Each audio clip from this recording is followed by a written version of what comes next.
Welcome to world watch. US president Donald Trump के ऊपर वापस से एक स्कैंडल में फंसने का खतरा है, क्योंकि एलन मस्क ने ट्रंप पे एप्स्टीन फाइल्स में शामिल होने का आरोप लगाया। रिसेंटली जब यूएस की इंटेलिजेंस डिपार्टमेंट कुछ डॉक्यूमेंट्स को डिक्लासिफाई कर रही थी, जो कि इनका स्टैंडर्ड ऑपरेशन है, एक टाइम के बाद ये लोग डॉक्यूमेंट्स को डिक्लासिफाई करते हैं। उस टाइम पे लोगों को उम्मीद थी कि वो फाइल्स जो जेफरी एप्स्टीन से रिलेटेड थी, इनको भी डिक्लासिफाई किया जाएगा एंड लोग ये जान पाएंगे कि इस आदमी ने किस तरीके के क्राइम्स किए थे एंड इसमें कौन कौन और लोग इन्वॉल्व। बट जब डिक्लासिफिकेशन हुई तो इन फाइल्स को डिक्लासिफाई नहीं किया गया एंड इसी के बाद एलन मस्क ने एक्स पे एक पोस्ट के दौरान ये क्लेम किया कि डोनाल्ड ट्रंप के रिलेशंस थे जेफरी एप्स्टीन के साथ एंड इन फाइल्स में डोनाल्ड ट्रंप का भी नाम है। इस वजह से इन फाइल्स को डिक्लासिफाई नहीं किया गया। हालांकि अभी आप एक्स पे इस पोस्ट को ढूंढेंगे तो ये नहीं मिलेगा, क्योंकि बाद में एलन मस्क ने इसे डिलीट कर दिया था, लेकिन तब तक जो डैमेज होना था ये हो चुका था। बट सवाल है कि जेफरी एप्स्टीन था कौन एंड इसने किस तरीके के क्राइम्स किए थे। जेफरी एप्स्टीन एक अमेरिकन सिटीजन था एंड ये अमेरिका में एज अ बैंकर काम कर रहा था। इसकी जान पहचान थी अमेरिका में बड़े लोगों से, including Bill Clinton, Stephen Hawkins and Donald Trump को भी कई बार इसके साथ देखा गया था।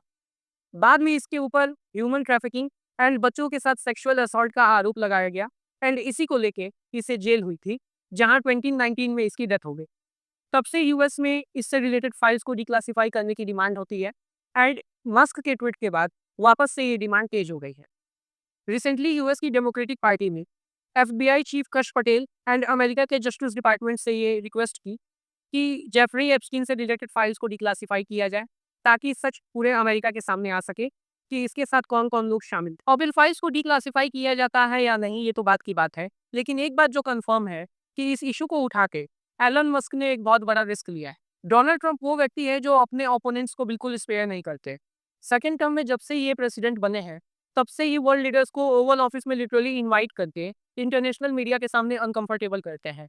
कई बार ये लाइट बुझा के कोई वीडियो चला देते हैं, कई बार ये सबके सामने उनसे लड़ पड़ते हैं एंड कई बार कोई ऐसी बात कह देते हैं जिससे सामने वाला आदमी इंसल्ट फील करता है। ये सब कुछ जानने के बाद भी जिस कॉन्फिडेंस के साथ एलन मस्क ने ये बातें कही हैं, उससे ऐसा लगता है कि डेफिनेटली मस्क के पास यहाँ पे कोई प्रूफ भी है, क्योंकि इस पर्टिकुलर एक्यूजेशन पे डोनाल्ड ट्रंप ने अभी तक कुछ कहा नहीं।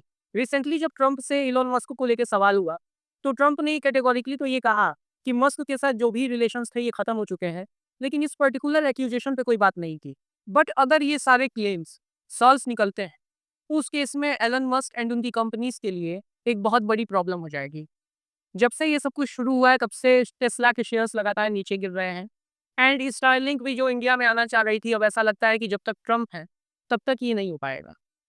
एंड अगेन ये जो पूरा झगड़ा है, ये शुरू हुआ है पैसे एंड बिजनेस को लेके। एलन मस्क टेस्ला के थ्रू इलेक्ट्रॉनिक व्हीकल्स को प्रमोट करना चाहते हैं एंड ईवी मार्केट में इस समय इनके सामने जो सबसे बड़ा चैलेंज है वो है चाइना की BYD। जब तक डोनाल्ड ट्रंप मस्क के इलेक्ट्रॉनिक व्हीकल्स को प्रमोट कर रहे थे, लिटरली ये गाड़ियों के साथ फोटोज खिंचवा रहे थे and as a brand ambassador इसको प्रमोट कर रहे थे, तब तक सब कुछ ठीक था। प्रेसिडेंशियल इलेक्शन में एलन मस्क ने ट्रंप को खूब सपोर्ट किया। एलन मस्क ट्रंप को अपना बड़ा भाई बोल चुके हैं, इन दोनों का ब्रोमांस चल रहा था। बट जैसे ही ट्रंप ने वन बिग ब्यूटीफुल बिल पेश किया, जिसमें इलेक्ट्रॉनिक व्हीकल्स के साथ बाकी व्हीकल्स को भी शामिल किया गया है, ये प्रॉब्लम शुरू हो गई, जो अब एक अगली सेक्स स्कैंडल तक पहुंच चुके हैं एंड अब इस झगड़े में बाकी देश भी इन्वॉल्व हो चुके हैं। रिसेंटली रशिया की तरफ से एलन मस्क को पॉलिटिकल असाइलम का ऑफर आया था। एलन मस्क इसको एक्सेप्ट नहीं करेंगे, लेकिन रशिया ने ये ऑफर डोनाल्ड ट्रंप को टारगेट करते हुए दिया था, क्योंकि डोनाल्ड ट्रंप एंड रशिया के रिलेशंस वापस से खराब हो गए हैं। देखना होगा कि नियर फ्यूचर में क्या होता है।